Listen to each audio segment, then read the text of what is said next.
విజయనగరం జిల్లా బొబ్బిలి మండలం జగన్నాథపురంలో నడవ దారి స్థలం వివాదంపై 70 ఏళ్ల రిటైర్డ్ ఉద్యోగి కన్నం రమణమూర్తిపై అదే గ్రామానికి చెందిన కన్నం వంశీ 19 కత్తితో కడుపులో పొడిచి హత్యాయత్నానికి పాల్పడ్డాడు. తాతను చంపేస్తే ఆ నడవ స్థలం తమకు దక్కుతుందనే దురుద్దేశంతో జూన్ 1వ తేదీ అర్ధరాత్రి సమయంలో నిందితుడు ఈ దారుణానికి ఒడిగట్టాడు. బాధితుడి స్టేట్మెంట్ ఆధారంగా బొబ్బిలి పోలీసులు కేసు నమోదు చేసి నిందితుడు కన్నం వంశీని జగన్నాథపురం వద్ద అరెస్టు చేసి జ్యుడీషియల్ రిమాండ్కు తరలించారు. హత్యాయత్నానికి పాల్పడిన నిందితుడు వంశీకి గతంలో గంజాయి కేసులో కూడా ప్రమేయం ఉందని టౌన్ ఇన్ఛార్జి సీఐ శ్రీనివాసరావు మీడియాకు తెలిపారు. 1/6/2026 అంటే ఈ నెల 1వ తేదీన అర్ధరాత్రి 1 గంటన్నరకి బొబ్బిలి పట్టణానికి అడ్జసెంట్ లో ఉన్న జగన్నాథపురంలో ఒక ఇన్సిడెంట్ జరిగిందండి.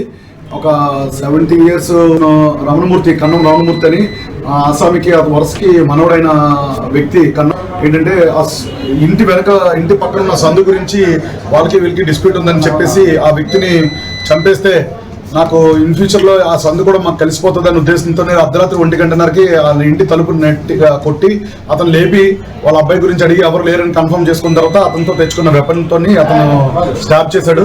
స్టాప్ చేసిన తర్వాత ఇమీడియట్ గా అతను బ్లడ్ ఊజింగ్ అవుతున్నప్పుడు బయటికి వెళ్ళి కేకలు వేసరికి ఇతను పారిపోయాడు.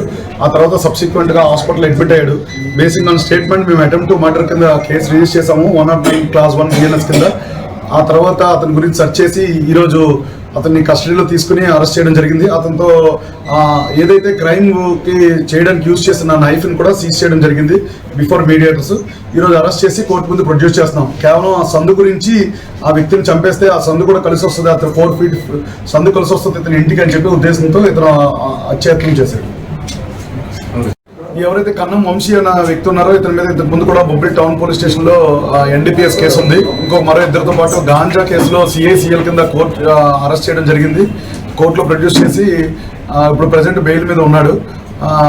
ఇప్పుడు మరోసారి ఇది 2వ కేసులో ఉంది కాబట్టి మేము రిమాండ్కి ప్రొడ్యూస్ చేస్తున్నాం.